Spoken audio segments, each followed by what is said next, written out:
नमस्कार साथियों, स्वागत है आप सभी का आपकी अपनी पाठशाला पर। मैं हूं अंकित अवस्थी। आप हैं मेरे साथ में रिवर के अंतिम चैप्टर में। हम 5वें चैप्टर में हैं, रिवर अध्याय के, और अब तक हमने 5 भागों में इसको बांट लिया है और ये आज हमारा फाइनल चैप्टर होगा।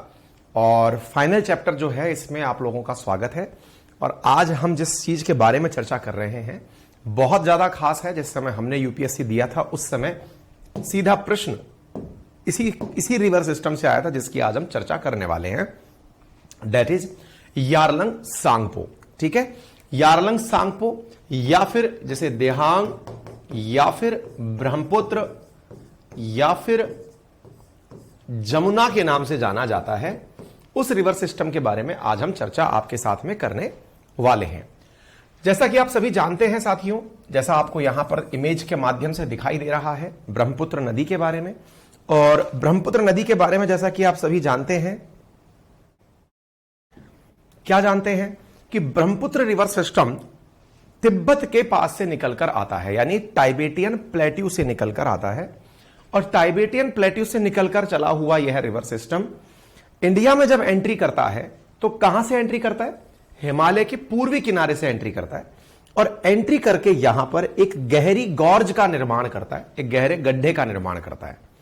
और जो गहरा गड्ढा यहां पर निर्मित होता है उसके बाद में फिर ये इंडिया में एंट्री करती है अरुणाचल प्रदेश, और अरुणाचल प्रदेश के बाद ये एंट्री करती है आसाम में। अरुणाचल प्रदेश में इसे देहांग के नाम से जाना जाता है। और देहांग के नाम से जब ये एंट्री करती है फिर ये आगे चल करके आसाम जिले के अंदर, आसाम के अंदर जहां पर पहुंचती है वहां इसका नाम ब्रह्मपुत्र के नाम से जाना जाता है। ठीक है,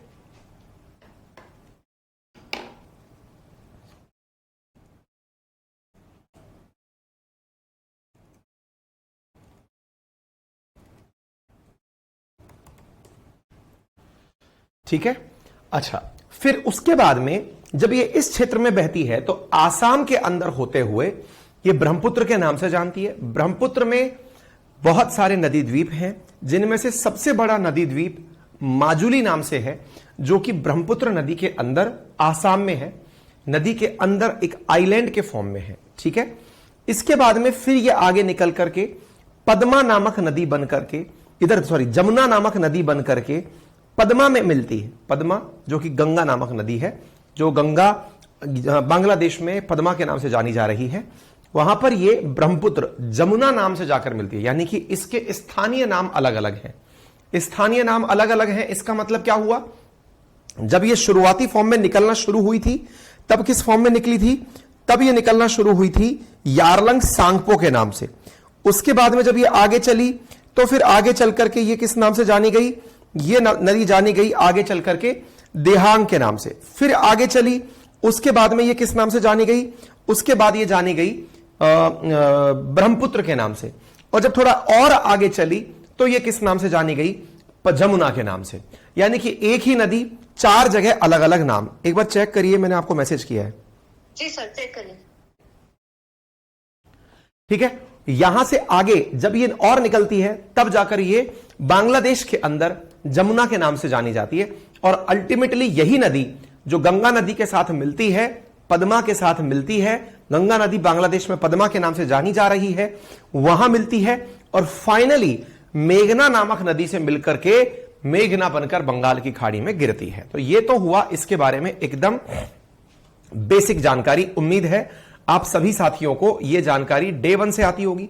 मैंने जब से आपको पढ़ाना शुरू किया है, मतलब ब्रह्मपुत्र नदी, उसके बारे में आती होगी। और यदि नहीं भी आती है तो आप सबसे गुजारिश है कि आप इस जानकारी से पूरी तरह अवगत रहें और पूरी तरह से आप इस जानकारी को अपने साथ संभाल कर रखें। ठीक है, हाँ जी, मेरे साथ में मेरे प्यारे साथी जो उपस्थित हैं, अभिषेक, सौरभ, अंकित, बासु, ध्रुव,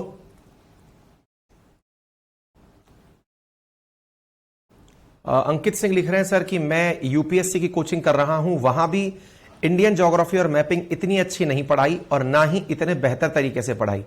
बेटा, मैंने खुद ने भी यूपीएससी की कोचिंग की है और आपने जो बात लिखी, अब चूंकि आप अनुभव से बता रहे हैं इसलिए मुझे अच्छा लग रहा है, लेकिन जब मैंने भी की थी तब भी इस तरह की चीजें नहीं पढ़ाई गई थी।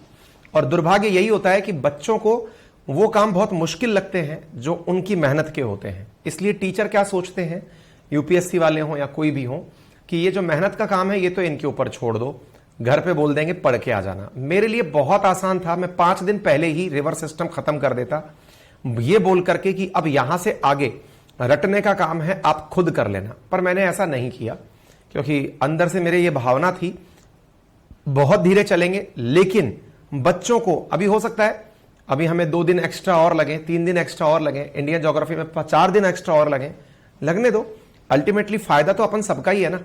एक बार के लिए ये स्लो चलने वाला जो काम है ना, कहते हैं कि मानसून की जो बारिश है वो फसलों के लिए अच्छी होती है, क्योंकि वो धीरे धीरे नॉलेज को अंदर डालती है। और जो बेकार बारिश कही जाती है वो मूसलाधार बारिश कही जाती है। एक बार में धड़ धड़ मैं सब कर दूं, कोई बात नहीं, ये वैसे भी फाउंडेशन बैच है, आराम से चले तो भी कोई दिक्कत नहीं है। ये सोच करके ही मैंने शुरू किया है। सभी साथी इसके अंदर जी हाँ जी, ध्रुव कह रहे हैं प्लीज इकोनॉमी की क्लास में एक क्लास कंप्लीट शेयर मार्केट पर। बिल्कुल आएगी, उसकी आप चिंता ना करें।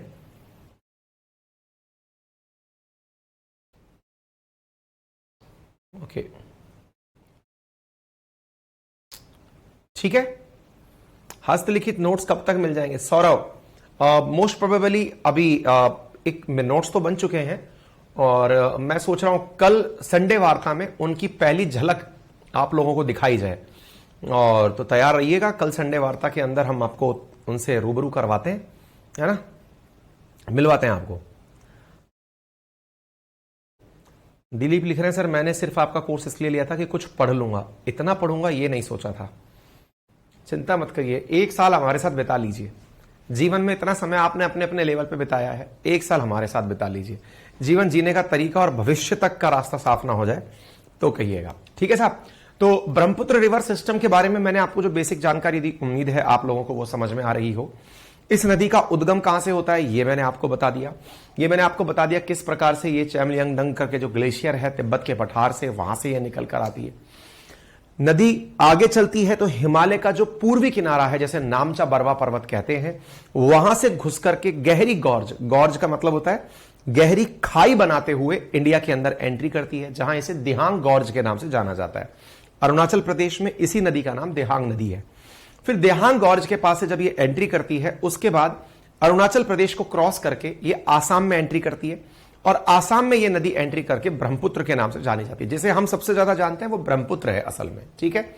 बांग्लादेश में इसी नदी को जमुना के नाम से जाना जाता है। ये बातें हमने आप लोगों को अब तक बता दी है।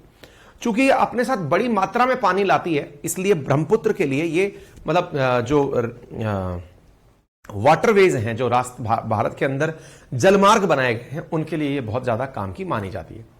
क्या सवाल इसमें पूछे जा सकते हैं? तो जो बेसिक जानकारी है वो मैंने आपको दे दी नाम से रिलेटेड। फिर इनकी सहायक नदियों के रिलेशन में बातें पूछी जाती हैं, बाईं ओर की सहायक नदियां और दाईं ओर की सहायक नदियां, ठीक है। जहां तक बात हो इसकी दाईं ओर की सहायक नदियों की, क्योंकि अल्टीमेटली जब ये नदी इस तरह से जाकर के नीचे गिर रही है तो ये सारी नदियां इसकी दाईं ओर की नदियां होंगी, राइट हैंड साइड ट्रिब्यूटरी होंगी, और ये वाली सारी नदियां इसकी लेफ्ट हैंड साइड ट्रिब्यूटरी होंगी, ठीक है। अच्छा, लेकिन जब आप किसी स्टैंडर्ड टेक्स्ट बुक को पढ़ेंगे, है ना, जब आप किसी स्टैंडर्ड टेक्स्ट बुक को पढ़ेंगे तो आप क्या पाएंगे कि वहां पर इन्हें उत्तरी सहायक नदियों के नाम से बोला गया है, उत्तरी सहायक नदियां, और इन्हें दक्षिणी सहायक नदियों के नाम से बोला गया है, सदर्न ट्रिब्यूटरी के नाम से बोला गया है, ठीक है। तो आप लोग अपना जो स्टैंडर्ड टेक्स्ट बुक है उसमें यह दिमाग में बिठा लीजिएगा कि दाईं ओर वाली जो सहायक नदियां हैं वो उत्तरी सहायक नदियां कही गई हैं। ब्रह्मपुत्र के केस में ही ऐसा होता है। आप पूछेंगे ऐसा क्यों होता है? इसके केस में इसलिए होता है क्योंकि ब्रह्मपुत्र ऑलमोस्ट, मतलब आप सोचिए ना, यूं बह रही है ये, मतलब एक तो होता है नदी ऊपर से नीचे आ रही हो, ये तो पूर्व से पश्चिम की तरफ बह रही है। तो होता यह है कि पूर्व से पश्चिम बहने के कारण मैप में इसमें उत्तर और दक्षिण आसानी से विभक्त किए जा सकते हैं। इसी कारण से उत्तरी और दक्षिणी सहायक नदियां शब्द यूज किया जाता है, ठीक है, क्योंकि स्पष्ट रूप से डिवीजन यहां पर दिख रहा है। साथियों, आपको यहां पर एक नदी दिख रही है जिसका नाम तीस्ता नदी है, जो कि सिक्किम से होकर आ रही है, पश्चिम बंगाल से होते हुए फिर ये वेस्ट बंगाल में अंदर एंट्री करती है। आपने कई बार तीस्ता नदी के जल बंटवारे को लेकर भारत और बांग्लादेश के बीच के कन्फ्लिक्ट को भी सुना होगा। भारत और बांग्लादेश तीस्ता नदी जल बंटवारे को लेकर के, यानी कि यह भारत और बांग्लादेश के बीच की विवादित नदियों में से एक है। ऐसे ही साथियों यहां पर यह नदी आपको दिखाई दे रही है मानस। ये जो मानस नदी आपको दिखाई दे रही है, असल में यह भूटान से निकलकर आ रही है, और भूटान से निकलकर आ रही है, आसाम के अंदर होती हुई आ रही है।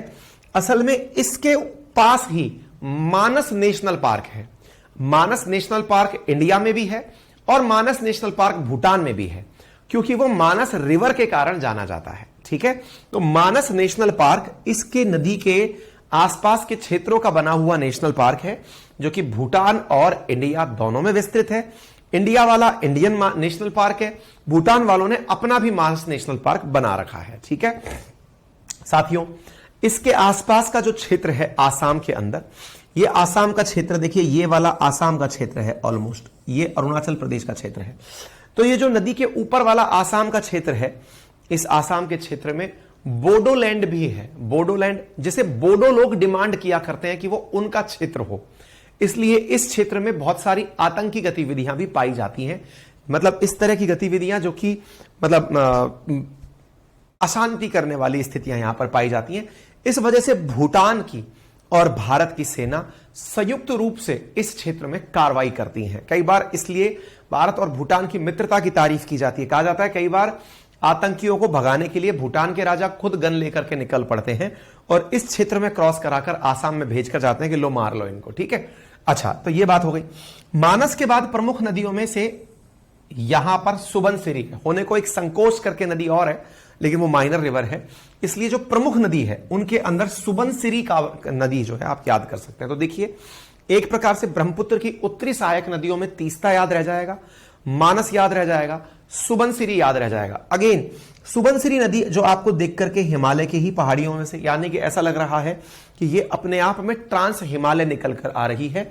सुबनसिरी नदी ब्रह्मपुत्र की सहायक नदी है। ठीक है, अब चूंकि यहां पर अच्छे से मालूम है कि ऊपर की तरफ तो हिमालय है, ये पूरा की पूरा क्षेत्र हिमालयन क्षेत्र है, यूं पूरा की पूरा हिमालयन क्षेत्र है। ऊपर से नदियां निकलेंगी, यानी उत्तर से नीचे की तरफ नदियां आएंगी, सबको पता है। दिक्कत यह होती है कि यार नीचे से नदियां कैसे आ रही हैं, दक्षिण से नदियां कैसे आ रही हैं, क्योंकि दक्षिण में हिमालय है क्या? जी हां, आंसर है बिल्कुल है। एक बालक बोल रहा है मेरा वीडियो ओपन नहीं हुआ है, और एक बालक बोल रहा है बार बार एक ही कमेंट, वर्ल्ड ज्योग्राफी पूरा नहीं हुआ है। गौतम अब पता नहीं तुम कितना पूरा करवाना चाहते हो, ये तो मुझे नहीं पता है ना बेटा। जितना मेरे लेवल पर पूरा करा सकता था मैं, और जो एक मतलब स्टेट पीसीएस लेवल के एग्जाम में जितना आना चाहिए उतना मैंने करा दिया है ना। बाकी अगर तुमको लगता है कि कोई चैप्टर स्पेसिफिकली बच गया है तो उसके लिए हम गारंटी भी नहीं ले सकते कि बेटा, क्योंकि हर एग्जाम की अपनी अपनी डिमांड है। मैं अगर ऑनेस्टली बताऊं तो मेरे दिमाग में स्टेट पीसीएस का सिलेबस राजस्थान को लेकर चल रहा होता है, ऑलमोस्ट मैं वो सिलेबस पूरा करके चल रहा होता हूं। बिल्कुल, अमरीश ने लिखा टाइम निकालकर मीटअप कर लें। अंकित सिंह बिल्कुल करेंगे, टाइम निकालकर पहले क्लास तो कर लें अपन, आइए प्लान करते हैं। फिलहाल के लिए क्या है आप इधर देखिए। तो हुआ ये वाला जो पूरा की पूरा क्षेत्र जो मैंने आपको यहां पर दिखाया, इस क्षेत्र के अंदर क्या है भाई, ये वाला पूरा की पूरा क्षेत्र जहां पर नदियां आकर के मिल रही हैं, उससे बड़ा सवाल बना कि उत्तर से तो हिमालय आ रहा है, समझ में आता है, दक्षिण से पानी कहां से आ रहा है? तो पूर्वांचल की पहाड़ियां हैं यहां पर। आप सबको याद होगा, हमने आपको सारी पहाड़ियां, चाहे वो अरुणाचल प्रदेश के अंदर सिद्धाफला, मिश्मी, नागा पहाड़ियां, Naga hills, Mizo hills, Lushai hills, है ना, और वो जो गारो खासी जयंतिया पहाड़ियां, उन सभी पहाड़ियों से निकलने वाला जो पानी है वो अल्टीमेटली ब्रह्मपुत्र की तरफ जा रहा है। ठीक है, उनमें से जो प्रमुख नदियां निकलकर आती हैं, उनमें से प्रमुख नदियों में से एक नदी निकलकर आती है मेघना, जो कि बांग्लादेश में जाकर के इससे मिलती है, और जो ब्रह्मपुत्र में मिलती है उनमें ऊपर की तरफ से सुबनसिरी है, तो दक्षिण की तरफ से धनसिरी है। सीरी जो कि आपने कही बोलते हैं हे सीरी, तो हे सीरी वाली सुबनसिरी ऊपर और धनसिरी नीचे से दक्षिण से आ रही है, बाई साइड से आ रही है। ऐसे ही कपिली, लोहित और देबांग, तो ब्रह्मपुत्र की सहायक नदियों में जहां तीस्ता, मानस, सुबनसिरी उत्तर की तरफ से या दाईं ओर से आने वाली नदियां हैं, वहीं दक्षिण की तरफ से आने वाली नदियों में देबांग, लोहित, धनसिरी और कपिली हैं। इन्हें आप याद रख सकते हैं। कौन कौन सी हैं? देबांग, लोहित, धनसिरी, कपिली। याद रख लेंगे। तो देखिए कई बार कंफ्यूजन क्या होता है, यहां पर दिहांग नाम से अरुणाचल प्रदेश में ब्रह्मपुत्र एंट्री करती है, इसलिए ऐसा लगता है कि हमें केवल और केवल देहांग या देबांग में कंफ्यूजन हो जाता है।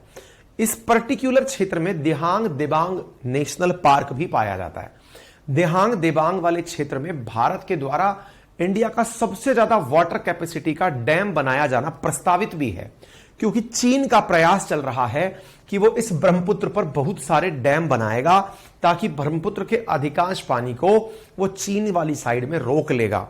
लेकिन भारत उसके द्वारा भविष्य में, जैसे अभी रशिया यूक्रेन कॉन्फ्लिक्ट में हुआ कि रशिया यूक्रेन के अंदर वो एक डैम है जिसे तोड़ दिया गया, जिससे बड़ी मात्रा में लोग हताहत और प्रभावित हुए। कल को मान लीजिए चीन भारत के पूरे पूर्वोत्तर में, विशेष रूप से भारत के आसाम में अगर तबाही मचाना चाहे तो अपने डैम का पानी भी अगर छोड़ दे तो भारत के बहुत सारे क्षेत्र जलमग्न हो जाएंगे। इससे बचने के लिए भारत द्वारा इस क्षेत्र में वाटर को रोककर जल को होल्ड करने का प्रयास किया जा रहा है और दिबांग के अंदर ही यह सारा काम किया जाता है। तो देहांग आपको याद रह जाएगा, लोहित याद रह जाएगा, धनसिरी याद रह जाएगा, कपिली याद रह जाएगा। उम्मीद है ब्रह्मपुत्र अब आपको प्रॉपर तरीके से रिवर के फॉर्म में ध्यान रहने वाली नदी बन चुकी होगी। क्लियर है? मोहित बेटा पहले ही सेशन के अंदर डाल दिया था, देख लीजिएगा। ठीक है, चलें आगे। ये हमने आपको पूरी तरह से ब्रह्मपुत्र नदी पढ़ा दी है। उम्मीद है आप लोग अच्छे से इसे अब याद कर लेंगे। एक बार एंड में मैं आप लोगों से इसके बारे में सवाल जवाब भी कर लूंगा। अब चलते हैं हम प्रायद्वीपीय नदियों के बारे में, पेनिनसुलर इंडियन रिवर्स के बारे में। क्या हैं ये प्रायद्वीपीय नदियां? तो देखिए अगर आपको ये ध्यान हो, पेनिनसुलर रिवर्स के बारे में मैंने पहले भी आपसे कहा है कि भारत का वो क्षेत्र जो तीन तरफ से पानी से घिरा हुआ है, लेकर के कच्छ की खाड़ी से लेकर के पश्चिम बंगाल तक, ये पूरा की पूरा क्षेत्र वो है जो तीन तरफ से पानी से घिरा हुआ है। प्रायद्वीप अक्सर उस क्षेत्र को कहा जाता है जो तीन तरफ से पानी से घिरा होता है। भारत में विंध्या और सतपुड़ा के दक्षिण के भाग, कच्छ से लेकर पश्चिम बंगाल तक का संपूर्ण भारत खंड प्रायद्वीपीय भारत के नाम से जाना जाता है। अब इस प्रायद्वीपीय भारत में बहुत सारी नदियां पाई जाती हैं। उन बहुत सारी नदियों में सबसे इंपॉर्टेंट जो चीज निकल कर आती है वो है नदियों का सीजनल होना, मौसमी होना। मौसमी का अर्थ क्या है? क्योंकि बारिश की, क्योंकि इनमें कोई ग्लेशियर पिघल के तो पानी आता नहीं है, तो बारिश के कारण चूंकि पानी आता है, इसलिए अधिकांश नदियां सीजनल रिवर के रूप में पाई जाती हैं। ठीक है, अच्छा, इस तंत्र की नदियां प्रौढ़ अवस्था में हैं और सुसमायोजित घाटियों से होते हुए, यानी प्रौढ़ अवस्था में है से मतलब क्या है? क्योंकि हम लोग हिमालय को काफी नया मानते हैं, यानी हिमालय को तुलनात्मक रूप से अर्थ के, या फिर हम ये कहें इंडिया के जो भारतीय भूभाग है उसकी तुलना में उसे काफी नया मानते हैं, गोंडवाना लैंड की तुलना में नया मानते हैं। इसलिए हिमालय से निकली हुई नदियां भी नई मानी जाती हैं, यानी न्यू मानी जाती हैं।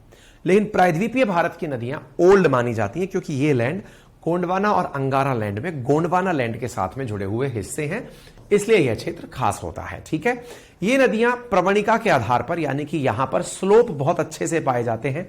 मतलब यहां पर होता क्या है, देखिए दो बातें हैं। हिमालय की नदियां जब आती हैं तो आती तो बहुत तेजी से हैं, लेकिन मैदानी क्षेत्र में बड़ी स्लो हो जाती हैं। वहीं प्रायद्वीपीय नदियों में दो प्रकार का भाव पाया जाता है। वेस्टर्न घाट से निकलने वाली नदियां जो सीधे अरब सागर में जाकर गिरेंगी, बहुत तेजी से गिरती हैं, एस्चुरी बनाकर निकलती हैं।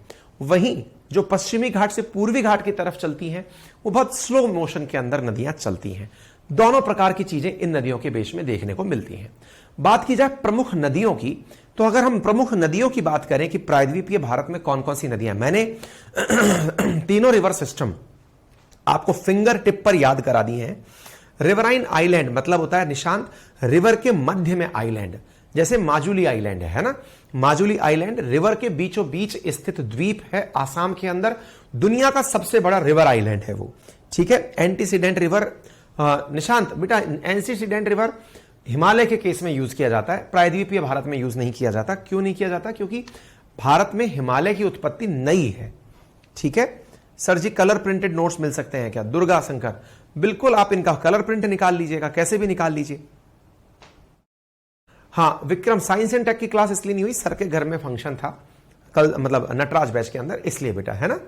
यस बिल्कुल श्रूही, ठीक है। आइए तो यहां पर आप देखें तो यहां पर आपको जो ये स्थान दिखाई दे रहे हैं प्रायद्वीपीय भारत के, तो इनमें से अधिकांश आप नोटिस करें, इनमें से अधिकांश नदियां मैं अब तक कवर कर चुका हूं, ऊपर के हिस्से की नदियां कवर कर चुका हूं। दक्षिण भारत की नदियों के बारे में आप केवल इतना याद कर लें, कौन कौन सी नदियां हैं, उत्तर से दक्षिण तक किस प्रकार से व्यवस्थित हैं, और कुछ बड़ी नदियों की सहायक नदियां याद कर लें। इतने में हमारा काम बन जाता है। जैसे सबसे ऊपर की तरफ स्वर्ण रेखा, इसके बाद में ब्राह्मणी, इसके बाद में महानदी, ये कुछ प्रमुख नदियां हैं। हालांकि जब हम प्रायद्वीपीय नदियों की बात करते हैं तो गोदावरी, कृष्णा, कावेरी भी लोग याद करके पर्याप्त समझते हैं कि हां हमारा काम हो गया। लेकिन उसके बावजूद भी अगर आप 2-4 नदियां और याद कर लें तो कुछ वनडे एग्जामिनेशंस में, इवन स्टेट पीसीएस तक के एग्जामिनेशन में इन नदियों को उत्तर से दक्षिण तक व्यवस्थित कराने के लिए पूछा जाता है। ठीक है, दर्शिका बताइए बेटा। तृप्ति, थैंक यू सो मच, बताइए। ठीक है, तो यहां पर अब आप क्या देख रहे हैं, सुबनसिरी, और यहां पर अब हम आगे की तरफ, सॉरी, स्वर्ण रेखा। अब एक एक करके हम नदियों को आगे लेते हैं। तो आप लोग दक्षिण भारत की नदियों को देख रहे हैं, तो यहां पर स्वर्ण रेखा, ब्राह्मणी, इसके बाद में महानदी, ये 3 नदियां एक बार याद करिए, फिर हम दक्षिण की तरफ और बढ़ते हैं। तो इधर देखिए, ये रहा स्वर्ण रेखा, ये रही ब्राह्मणी, ये नहीं महानदी। महानदी के बाद में जब आप आगे बढ़ते हैं तो महाराष्ट्र के त्रयंबकेश्वर जो वो है हिल है, उससे आती हुई गोदावरी, जिसे दक्षिण की गंगा नाम दिया गया है।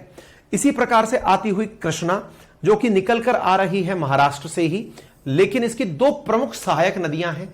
इनमें से एक का नाम है भीमा, जो कि उत्तरी सहायक नदियां हैं, और एक का नाम है तुंगभद्रा, जो कि दक्षिण की तरफ से आने वाली सहायक नदियां हैं। आपको याद होगा हमने जब आपको प्लेट्यू पढ़ाए थे दक्षिण भारत के, उस समय भी हमने इनका जिक्र आपके सामने किया था। तो कृष्णा की सहायक नदियां भीमा और तुंगभद्रा। ऐसे ही गोदावरी को अगर आप ध्यान से देखते हैं तो यहां पर आपको एक नाम मिलेगा दिखता हुआ, जिसका नाम है वेनगंगा। वेनगंगा के साथ साथ यहां पर एक और नाम है जिसका नाम है इंद्रावती। देखिए यहां पर जो गोदावरी नदी है, होने को देखिए इनकी बहुत सारी सहायक नदियां होती हैं, लेकिन जो प्रमुख इंडिया के मानचित्र पर जिन्हें नोटिस किया जाता है, उन नदियों को ही आपको सबसे पहले क्रम में याद रखना होता है। समटाइम्स होता क्या है कि हम हर सहायक नदी को, ट्रिब्यूटरी को याद करने के चक्कर में मुख्य नदियां भी याद करना भूल जाते हैं। जैसे अगर मैं आपको सीधा सा सवाल दे दूं और यहां पर लिख करके दे दूं कि बताइए नदियों के 4 नाम लिख कर दे दूं, आपको खुद से आइडिया हो जाएगा। मान लीजिए मैंने लिख दिया स्वर्ण रेखा, स्वर्ण रेखा के बाद में लिख दिया ब्राह्मणी, लिख करके दे दिया गोदावरी, कृष्णा, कावेरी, महानदी। अब मैंने आपको ये नदियों के नाम तो दे दिए, अभी हमने मैप पर देखे हैं, ठीक है ना। ऐसी स्थिति में अब मैं आपसे यह सवाल कर दूं सीधा कि इन्हें उत्तर से दक्षिण की तरफ व्यवस्थित करिए, उत्तर से दक्षिण की तरफ व्यवस्थित करिए। अब मैं ये सवाल आपसे पूछ लूं तो होगा क्या कि हमें यह तो याद रह गया कि ये नदियां हैं। कईयों को तो यही कंफ्यूजन हो जाएगा, यार ये थी भी या नहीं थी। कईयों को यही समझ में नहीं आएगा, पूर्व की तरफ पूछ रहे हैं कि दक्षिण की तरफ पूछ रहे हैं, उत्तर की तरफ पूछ रहे हैं कि पश्चिम की तरफ पूछ रहे हैं। तो जो परीक्षा में क्वेश्चन आता है ना, जब आंसर, देखिए ऑनलाइन स्टडी की सबसे बड़ी कमजोरी बताता हूं, जो चीज सामने दिख रही होती है वो हमें कॉन्फिडेंस देती है कि ये तो हमें आता है, लेकिन जैसे ही उसे आप गायब करते हो अचानक दिमाग से गायब हो जाता है। अभी हाल मैंने आपको पढ़ाया, अभी आपने अपने कॉपी में आंसर भी लिखे होंगे, कंफ्यूजन की स्थिति बन गई होगी कि कौन सी नदी कहां पर आती है, ठीक है। यह हाल तो तब है जब मैंने मुख्य नदी पूछी है। अब जब मैंने आपको मुख्य नदियां पूछी हैं, उसके बाद में अगर मैं इनमें सहायक नदियां अभी पूछ लूं, जैसे मान लो कि मैं आपसे यहां पर प्रश्न के अंदर पूछ लूं, बताइए तुंगभद्रा किसकी सहायक नदी है, या फिर अभी तो मैंने चूंकि पढ़ाई है, वेनगंगा किसकी सहायक नदी है, इंद्रावती किसकी सहायक नदी है। यह सवाल कैसे पूछा जाएगा, 4 एक तरफ 4 एक तरफ, मैच दी कॉलम करके लिख दिया कि भाई मैप करके बताइए कहां पर है। हां, हर्ष पाटिल लिख रहे हैं गोदावरी, कृष्णा, भीमा, वेनगंगा रिवर पर क्वेश्चन आया था इस साल एमपीएससी के पेपर में। बेटा मैं जो आपको बताता हूं ना, ये आपका धन्यवाद हर्ष पाटिल कि आपने इस चीज को एक्नॉलेज किया, लेकिन मैं परीक्षा के पेपर को देख करके ही आपको ये सब बातें बताता हूं, क्योंकि पेपर्स देखता हूं तभी आपको बताता हूं कि ये कितने जरूरी हैं पढ़ने आप सभी को। फिर आपको क्या पूछा जा सकता है, 4 नदियां लिख दी, 4 नदियां इधर, और उन चारों के ओरिजिन पॉइंट कि ये कहां से निकलती हैं, और पूछ लिया ए को बी से मैच करें, सी को डी से मैच करके 4 ऑप्शन दे दिए, इनको मैच करिए। इसलिए इन फैक्चुअल डेटा चीजों को, इंडियन ज्योग्राफी में जो सबसे ज्यादा फैक्चुअल डेटा चीजें हैं वो रिवर है। इसके बाद दूसरा जो फैक्चुअल है वो माइंस एंड मिनरल्स हैं, जिन्हें रटना होता है ना। इसके अलावा बाकी चीजें लगभग याद करने की हैं जो हो जाती हैं। ठीक है, उम्मीद है आपको यह बात समझ में आ रही हो। क्लियर? तो हमने अभी हाल आपके सामने स्वर्ण रेखा लिखी, ब्राह्मणी नदी लिखी, ब्राह्मणी के बाद में महानदी दिखाई, इसके बाद में इंद्रावती, वेनगंगा, गोदावरी, कृष्णा दिखाई, कृष्णा के अंदर हमने आपको भीमा और तुंगभद्रा शामिल होती हुई दिखाई, इसके बाद में पेन्नार रिवर दिखाई। अब पेन्नार में और पेरियार में कंफ्यूजन हो जाता है। पेरियार केरल की तरफ बहने वाली नदी है, पेन्नार आंध्र प्रदेश की तरफ बहने वाली नदी है। ऐसे ही एक छोटी सी नदी है जिसका नाम यहां पर दिखाई दे रहा है, जिसका नाम है पालार नदी।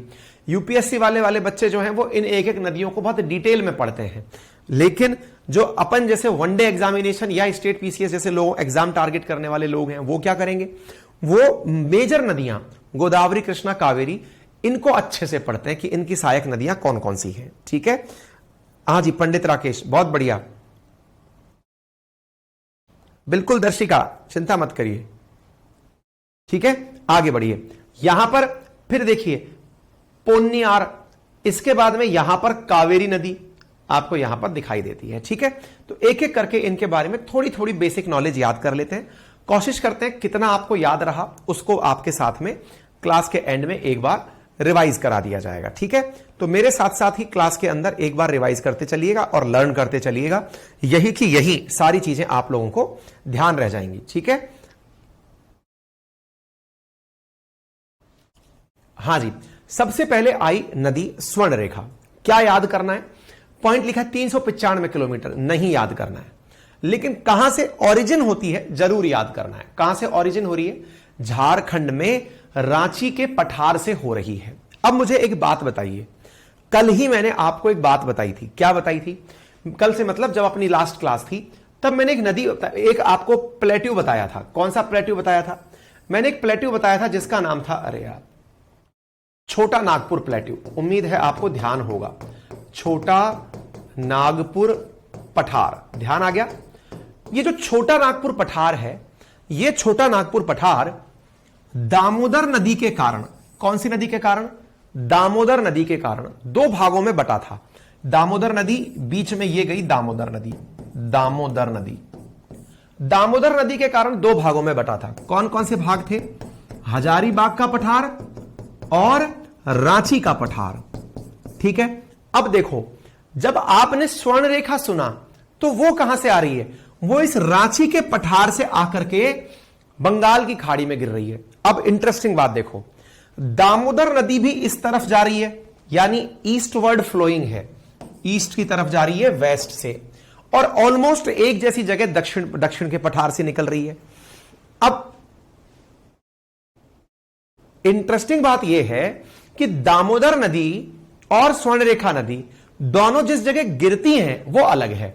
दामोदर नदी गिर रही है हुगली के अंदर, कहां गिर रही है, हुगली के अंदर, और स्वर्णरेखा नदी गिर रही है बंगाल की खाड़ी के अंदर, यानी कि बे ऑफ बंगाल के अंदर। क्या आप मेरी बात समझ पा रहे हैं, दोबारा देखिए, यह कहां जाके गिर रही है, हुगली नदी के अंदर। अब कंफ्यूजन क्या होता है परीक्षाओं में, यहां पर आपको दिखाई दे गया हुगली नदी। अब मेरे साथ जो कंफ्यूजन हुआ मैं अपना बताता हूं, फिर आप अपने हिसाब से अपने अपने जोड़ लेना।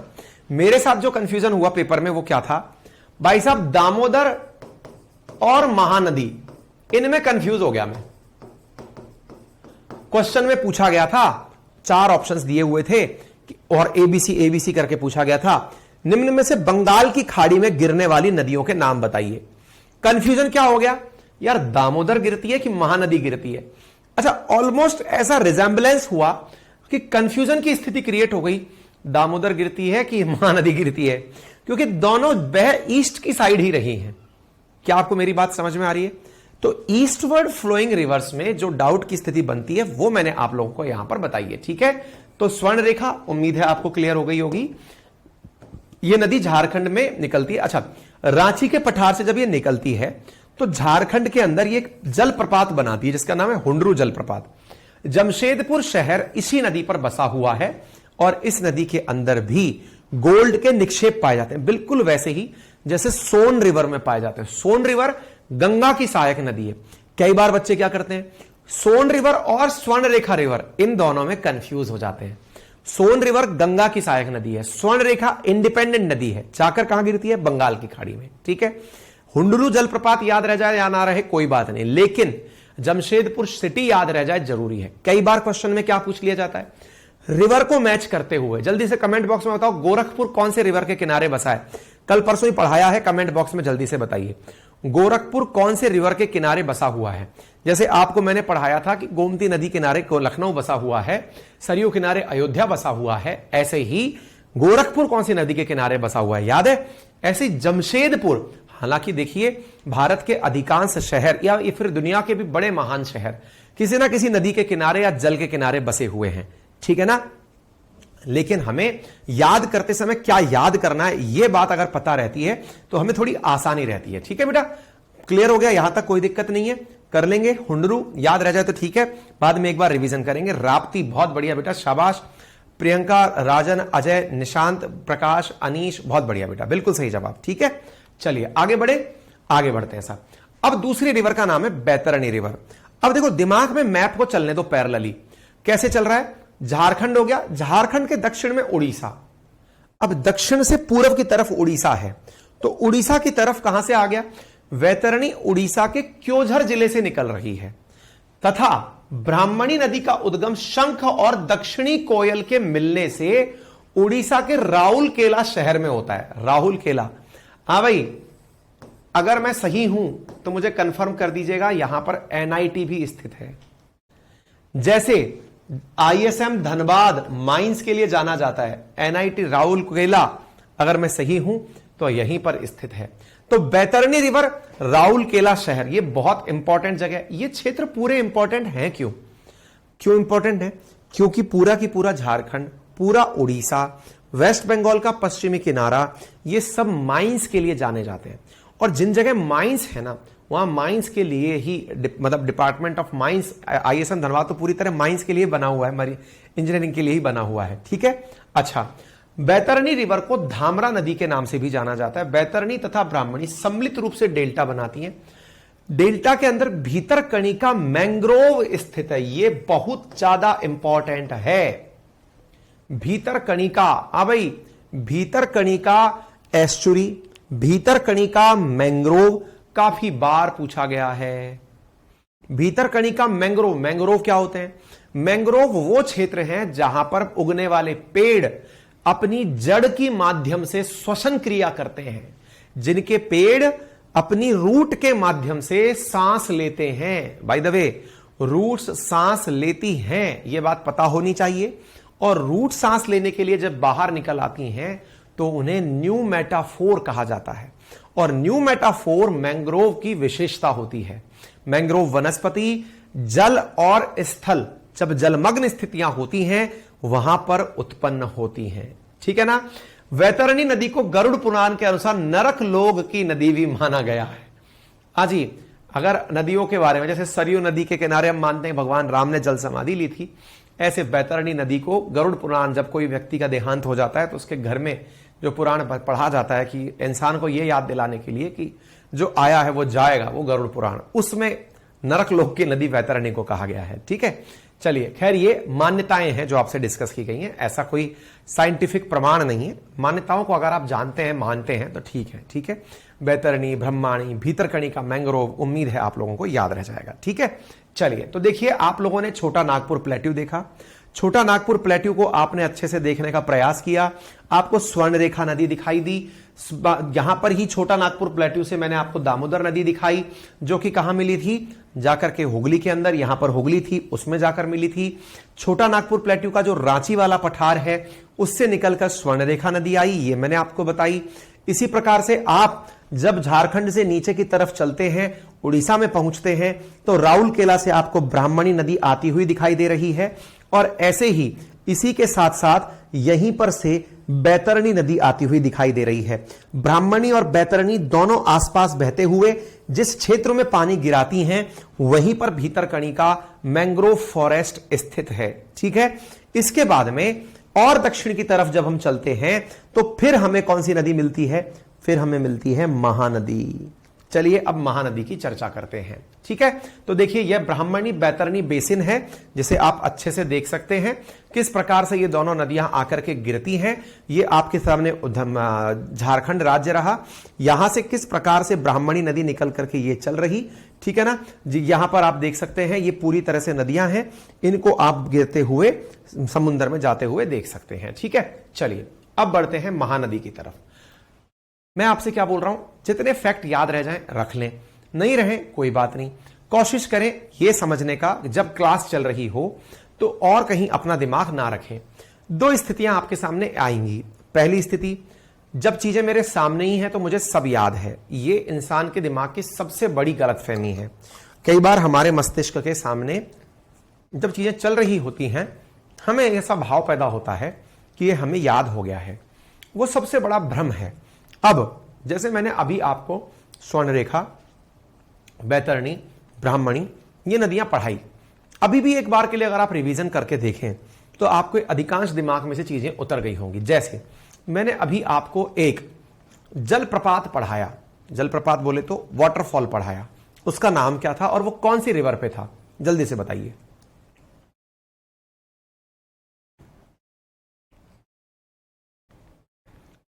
समझ गए अब आप? और ये केवल मैंने आपको एक डेमो दिया है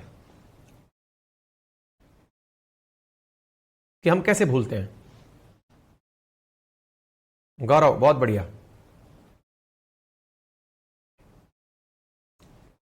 पहला जवाब आ रहा है धर्मेंद्र का, छत्तीसगढ़, जो कि एकदम बिल्कुल गलत जवाब है।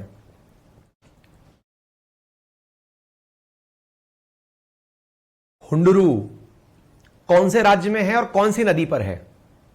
बहुत बढ़िया, नदी भी बताओ। अब देखो अश्विनी ने लिखा है हुंडरू और ऊपर लिखा है दामोदर। आप सोचो कितनी जल्दी आपके दिमाग से चीजें गायब हो गई। मैं यही बोल रहा हूं बेटा, अभी ना इस मतलब सोशल मीडिया का, ऑनलाइन का जो सबसे बड़ा नुकसान इंसान को हुआ है, पता है वो क्या हुआ है? उसकी मेमोरी खत्म हो गई है। क्योंकि वो मोबाइल की मेमोरी, लैपटॉप की मेमोरी में इतना खो गया है, उसे लगता है सब चीजें तो लैपटॉप ही याद कर लेगा। और जब हम पेपर में प्रत्यक्ष पहुंचते हैं, सूपड़ा साफ हो जाता है, अंदर से सब साफ। आप समझ पा रहे हैं मेरी बात? यह बात बहुत ज्यादा समझने की है।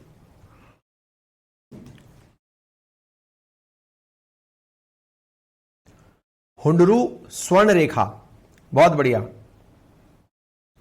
झारखंड के अंदर है। क्लियर? जिन्होंने पेज पलटकर नहीं देखा उन्हें तो याद हो गया।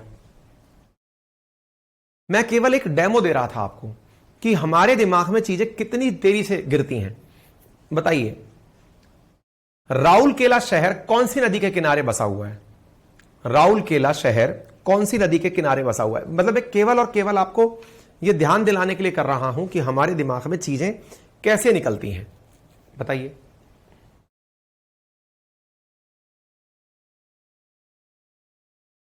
दामोदर, महानदी, स्वर्णरेखा, बैतरणी, ब्राह्मणी किसके किनारे?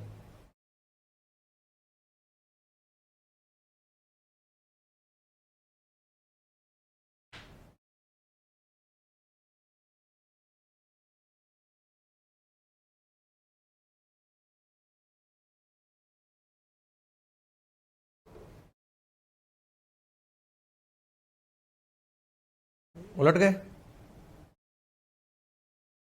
बैतरणी और ब्राह्मणी, इन्हीं में कंफ्यूज हो गए। ठीक है, राइट आंसर क्या है? ब्राह्मणी नदी के किनारे। सोचो कितना लेवल कम है हमारे कंसंट्रेशन का। पता है दिक्कत क्या हुई? आपके सामने चीजें जब बताने वाला मैं खड़ा हूं, मैं आपको पीपीटी से भी रिवाइज करा रहा हूं, मैं आपको बोल के भी रिवाइज करा रहा हूं, मैं स्क्रीन गायब करके भी रिवाइज करा रहा हूं, और उसका असर क्या हो रहा है? आपको लग रहा है कि आपको याद हो गया। कारण पता है क्या है? आप में से जितने लोग बैठे हैं, ईमानदारी से इनमें से आधे से अधिक लोग, मुझे ऐसा पर्सनली एहसास है, वो पेन का इस्तेमाल अभी भी नहीं कर रहे हैं। चलिए एक बार एक पोल कराते हैं, आप में से ईमानदारी से बताना, इसके आधार पर कोई भी मैं मतलब श्राप वगैरह नहीं दूंगा। आप में से कितने लोग पेन का यूज कर रहे हैं? जो यूज कर रहे हैं वो यस करें, और जो नो नहीं कर रहे हैं वो नो करें। ईमानदारी से बताना है ना कि सर हां हम पढ़ते समय पेन का यूज कर रहे हैं या नहीं कर रहे हैं, बताइए। झूठ नहीं बोलना है।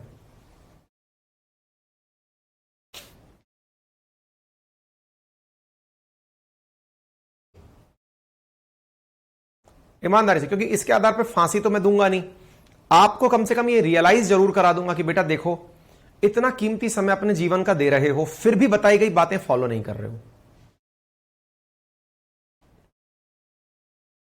और पेन का उपयोग नोट्स बनाने में नहीं करना था, मैं जो बोल रहा हूं उनको लिखने में, मैं जो कहता जा रहा हूं उन्हें देखने में, कोई फैक्ट बताया उसे अपनी रफ के लिए, क्योंकि ऑनलाइन क्लासेस यूजलेस हैं यदि आप पेन यूज नहीं करते। मैंने जो आपको प्रेडिक्शन दिया था वो 50% का था, 40% तो अभी तक पहुंच चुका है जो लोग पेन यूज नहीं कर रहे। आप सोच लीजिए अब।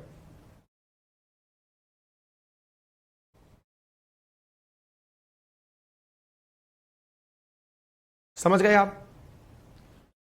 अब एक और पोल करा के पूछ लेता हूं, चलो बताओ कितने लोग इंडियन मैप लेकर बैठे हुए हैं? चलिए एक और पोल, मैप लेकर बैठे हुए हैं, दीवार पर लगा हुआ नहीं, हाथ में। दीवार को देख के तो तुरंत कह दोगे कि हां सर हमने ले रखा है।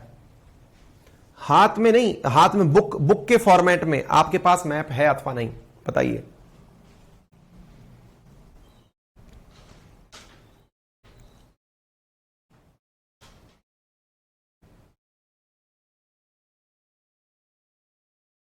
मंजिशा लिख रही है डेली करते हैं पर सर आज नहीं। बेटा मैं आपको क्या बता रहा हूं, किसी की भी क्लास पढ़ो, इवन अगर मान लो मैं कोई आपको न्यूज भी सुना रहा हूं ना, आपने एक चीज सीखनी है, आप मेरे अपने हैं, इतने लंबे समय से मेरे साथ जुड़े हुए हैं, इतनी मेहनत मेरे साथ कर रहे हैं, फिर भी आपको लाभ ना हो तो उसका क्या मतलब पढ़ाने का, बताओ। आप अगर कोई YouTube का वीडियो भी देख रहे हो ना, YouTube का वीडियो भी, तो भी पेन पेपर हाथ में रखिए अगर विद्यार्थी हैं आप। और अगर आप विद्यार्थी नहीं हैं, आप ऐसे ही मनोरंजन के लिए सुन रहे हैं, सीनियर सिटीजन हैं, तो आपकी मर्जी है। अगर आपको परीक्षा में इसकी वजह से कुछ, अदरवाइज ऑनलाइन पढ़ाई का कोई मतलब नहीं है, कोई मतलब नहीं है। Wastage of time and money है ऑनलाइन पढ़ाई, मैं खुद बोल रहा हूं आपके सामने। बेटा अगर हम लोग अपने साथ में कुछ भी प्रोडक्ट के रूप में, प्रोडक्टिव फॉर्म में लेकर घर ना जाएं, या फिर हमारे पास कुछ ना हो, तो हमें कोई मतलब। आज दिन भर में आपने जितनी इंफॉर्मेशन काम की लगी, वो अगर नोट डाउन भी कर ली ना, मान लो कि मैंने नदियां बताई अभी आपको, आपने लिख ली कि हाँ यार मैं अपनी तरफ से लिख रहा हूं, सर के नोट्स की जेरोक्स कराएंगे तब करा लेंगे, जब प्रिंट निकालेंगे तब की तब हो जाएगा। मैं तो अपनी तरफ से लिखता जा रहा हूं कि स्वर्ण रेखा नदी यहां से निकलती है, यहां जाती है, 4 पॉइंट है, मुझे स्वर्ण रेखा के बारे में यही याद। अगर आप में से कोई समझदारी करता तो इन 5 दिन में रिवर सिस्टम के जो मैंने 5 दिन कराए ना, वो अपने 5 पन्ने के रिवर के नोट्स बना लेता। गारंटी दे रहा हूं कि उसका कोई पेपर में रिवर का क्वेश्चन गलत नहीं होता। समझ गए?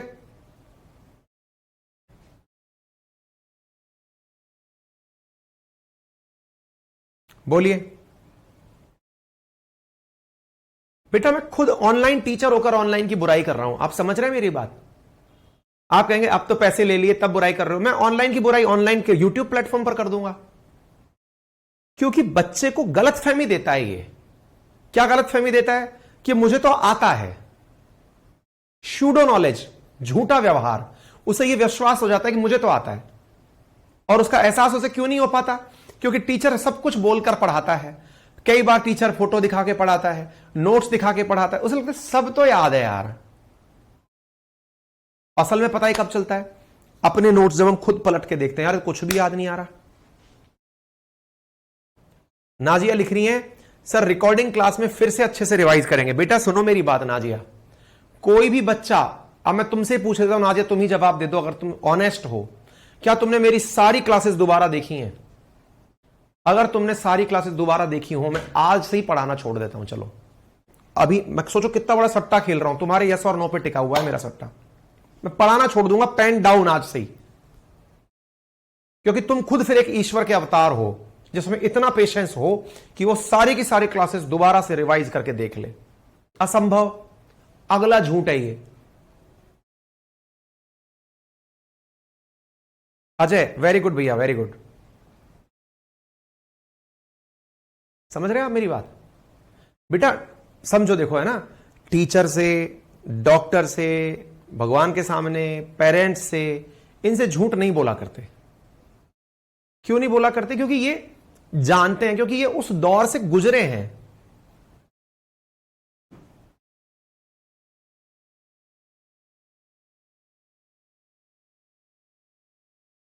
क्लियर? मेरा उद्देश्य आप लोगों को गंदा फील कराना नहीं है, लेकिन अगर आप पढ़ रहे हैं, अपनी लाइफ का 1 घंटा भी मेरे साथ साझा कर रहे हैं, तो उसका बेस्ट यूज करिए ना। चाहे इतना सा नॉलेज लीजिए। कई बार क्या होता है, सर हमारी तो क्लास ही नहीं हो रही। अरे क्लास करके क्या कर लोगे? तुम 10 घंटे की क्लास कर लो तो भी 2 घंटे का नॉलेज नहीं मिलेगा।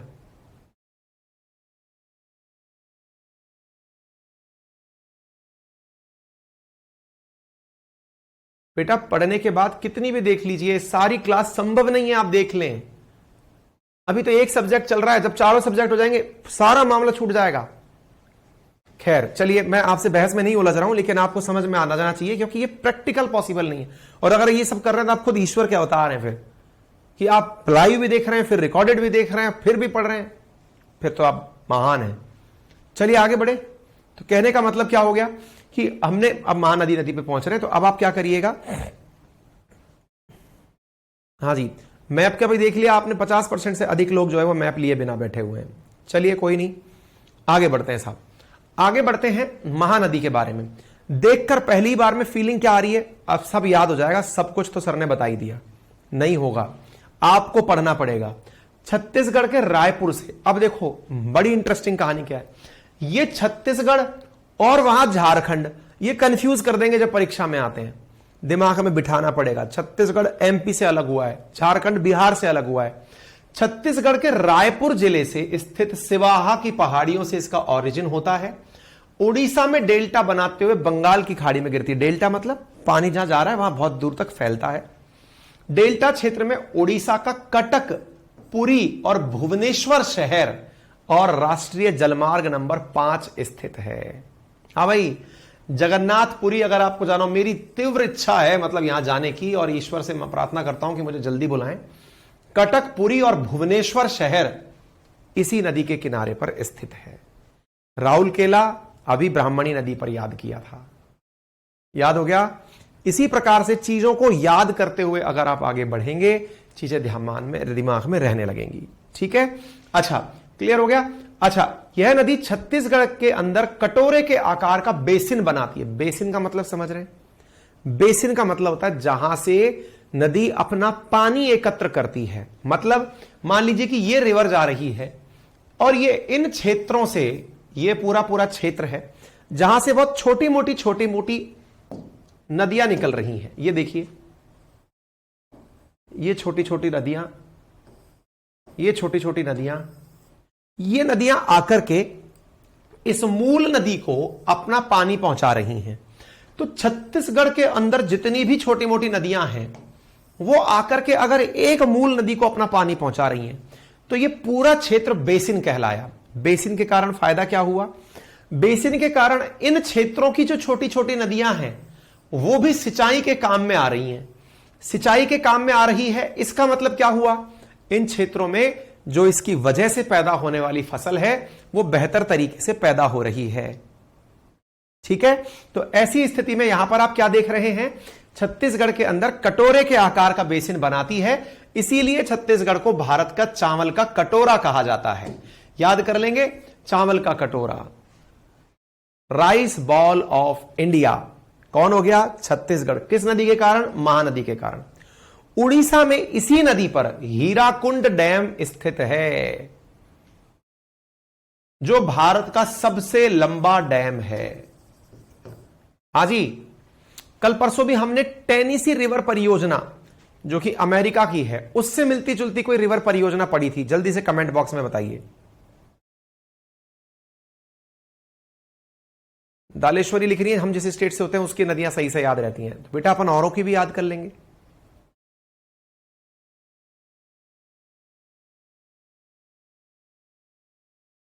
रायपुर जिला नहीं है, राजधानी है।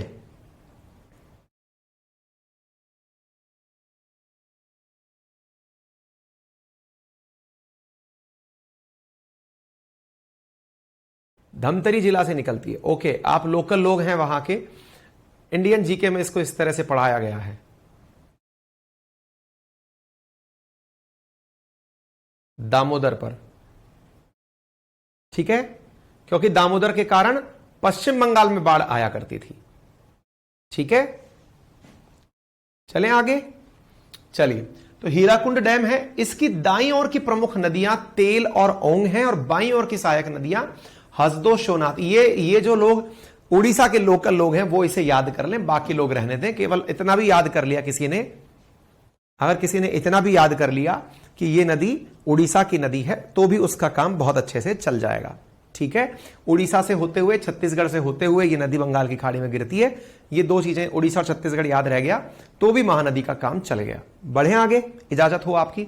सहायक नदियां याद करने की आवश्यकता नहीं है। हां, किसी को अगर खुद का स्टेट पीसीएस देना हो और यूपीएससी देना हो वो याद कर लें, तेल, ओंग और हसदो और सोनात। ठीक है, हम लोग जब पढ़ा करते थे हमने ये सब रट रखे थे। ठीक है, आपके ऊपर है, आप याद करना चाहते हैं करें, नहीं तो नहीं करें। आइए, भारत की, दक्षिण भारत की गंगा या भारत की दक्षिण गंगा, इसके नाम से विख्यात गोदावरी नदी की चर्चा कर लेते हैं। भारत की चौथी सबसे लंबी नदियों में से एक है, महाराष्ट्र से निकलकर आती है। इसे दक्षिण की गंगा या फिर बूढ़ी गंगा के नाम से भी जाना जाता है। दामोदर इसका नाम है। निकलती कहां से है? पश्चिमी घाट की कलसूबाई चोटी के अंदर त्र्यंबकम पठार से निकलकर आती है। त्र्यंबकेश्वर याद आ रहा है? वहां से इस नदी का उद्गम होता है, महाराष्ट्र के नासिक जिले से। फिर यह नदी निकलकर तेलंगाना, आंध्र प्रदेश, पौंडीचेरी, पौंडीचेरी के अंदर यनम, कराईकल, माहे और पांडिचेरी। ठीक है, तो यनम वाला जो हिस्सा है वहां से होते हुए अंत में बंगाल की खाड़ी के अंदर गिरती है। अब भाई, यनम, कराईकल, माहे, पांडिचेरी, आंध्र प्रदेश, तमिलनाडु और केरला, इन राज्यों के अंदर स्थित छोटे छोटे यूनियन टेरिटरी क्षेत्र हैं। सम्मिलित रूप से इन्हें पांडिचेरी ही कहा जाता है। ठीक है, क्लियर? पूर्णिमा, ओके बेटा, चेक कर लेंगे एक बार, है ना। चलिए आगे बढ़े, आगे चलें। तेलंगाना, आंध्र प्रदेश, यनम होते हुए अंत के अंदर बंगाल की खाड़ी में गिरती है। दावलेवरम में यह नदी दो भागों में बंटती है, एक का नाम गौतमी है और एक का नाम वशिष्ठी है। गौतमी और वशिष्ठी, राज्य के आधार पर अगर हम इसका फ्लो देखें तो एक बार के लिए आपको फ्लो दिखाने का हम प्रयास करते हैं। इसमें गोदावरी मिस हो रही है।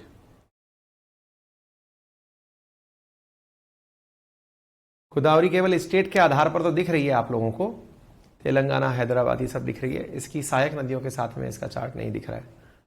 कोई बात नहीं, कल एक बार और लगा देंगे। ठीक है, चलिए। आंध्र प्रदेश में इस नदी पर पोलावरम बांध स्थित है। गोदावरी की बाईं ओर की सहायक नदियां पूर्णा, प्राणहिता, प्राणहिता की सहायक नदियां पेनगंगा, वेनगंगा, वर्धा, इंद्रावती, सबरी, जिसकी सबरी की सहायक नदी सिलेरू। सिलेरू नदी पर उड़ीसा में बाली मेला आयोजित किया जाता है। उड़ीसा आंध्र प्रदेश की सीमा में दुधमा जलप्रपात स्थित है। इंद्रावती नदी पर छत्तीसगढ़ में चित्रकोट जलप्रपात स्थित है। गोदावरी की दाईं ओर की प्रमुख सहायक नदियां प्रवारा और मंजरा हैं। मंजरा नदी पर तेलंगाना में निजाम सागर बांध स्थित है। अच्छा साहब, ये जो मैंने फैक्ट शीट आपके सामने खोलकर रख दी, ये फैक्ट शीट मेरे को, लेकिन इसके लिए एक सेकंड आपको रोकना पड़ेगा, क्योंकि आपको गोदावरी का फ्लो चार्ट दिखाना जरूरी है, अदरवाइज इस चीज को आप रिजेंबल नहीं कर पाएंगे, फिर आंखों में चलता ही रहेगा। ये मैप में डालना भूल गए, नेट तो आ रहा है।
ये एक्चुअली क्या है, डाउनलोड नहीं हो पा रही है प्रॉपर तरीके से।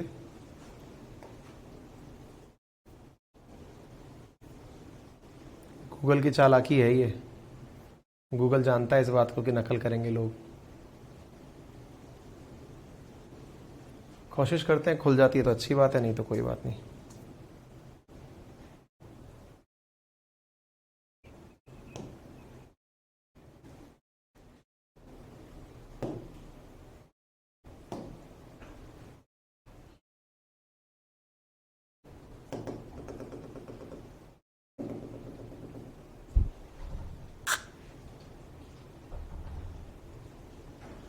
इसकी सहायक नदियां प्रॉपर तरीके से विजिबल नहीं हो पा रही। करते हैं एक और कोशिश। हाँ ये है, देखो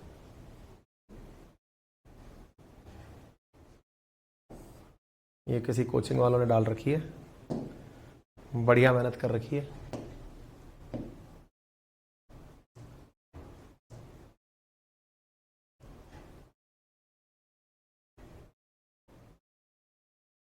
लो जी,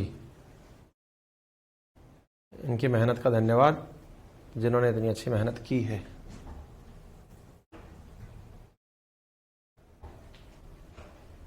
ठीक है, चलो देखो भाई, ये गोदावरी नदी हो गई।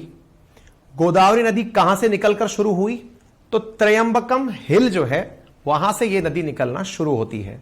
ये देखिए, त्रयंबक हिल से निकलकर ये नदी आप देख रहे हैं महाराष्ट्र से होते हुए ये तेलंगाना, और तेलंगाना के बाद फाइनली आंध्र प्रदेश। ये जो कलर में दिखाई दे रहा है आपको, ये वाला जो क्षेत्र है ये कौन सा है? ये वाला क्षेत्र आंध्र प्रदेश, तेलंगाना और महाराष्ट्र। ठीक है, अच्छा, महाराष्ट्र के त्रयंबकम पठार से निकलकर यह चलना शुरू होती है गोदावरी नदी के पास में। अब आपको देखना होगा कि कितने सारी नदियों का पानी आकर के इसके अंदर मिल रहा है।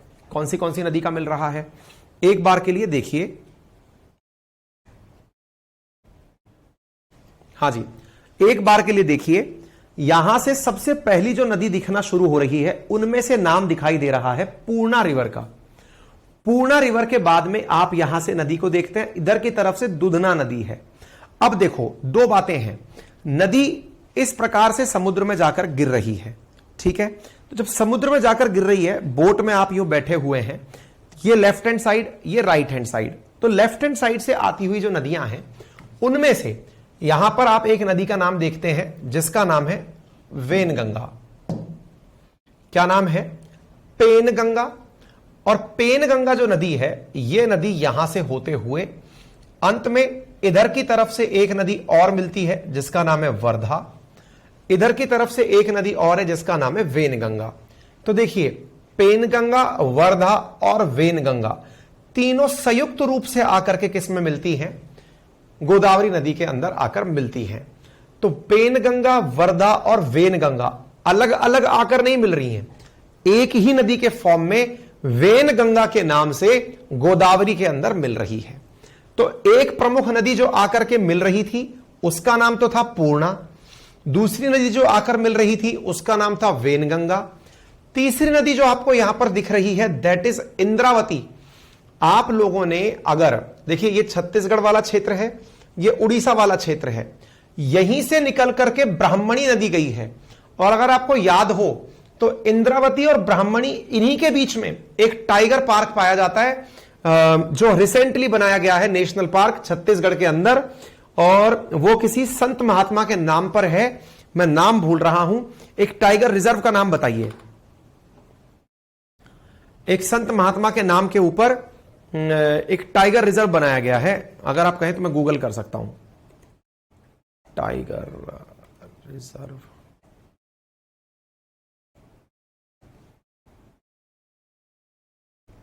क्योंकि मैंने एक बार बच्चों को पढ़ाया था छत्तीसगढ़ का।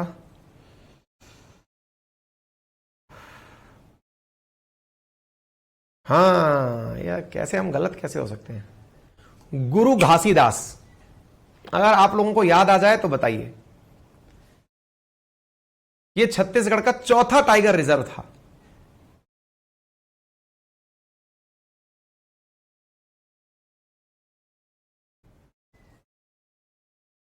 किसी को ध्यान आ रहा हो तो बताइए।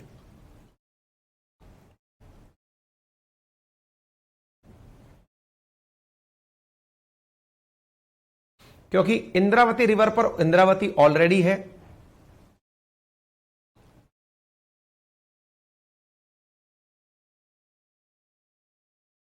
अरे बताइए भाई,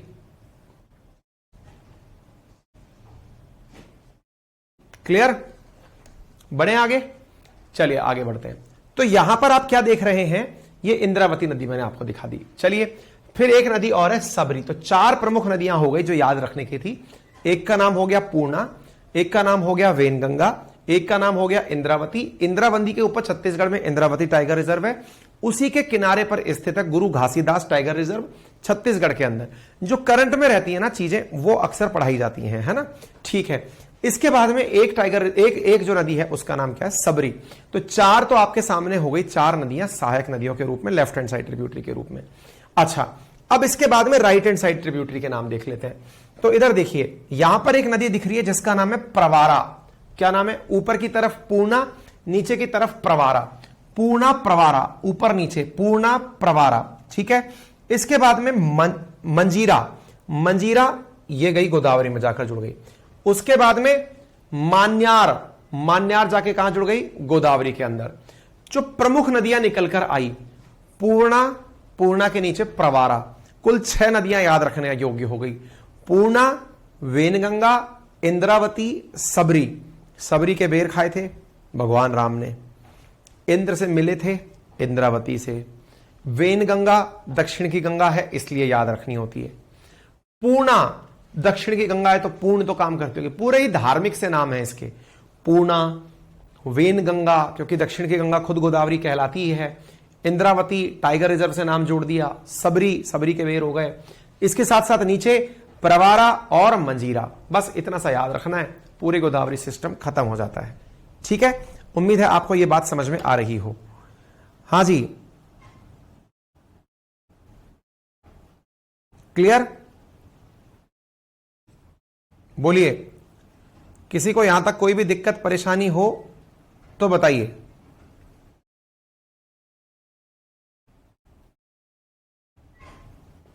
ठीक है, बढ़े आगे।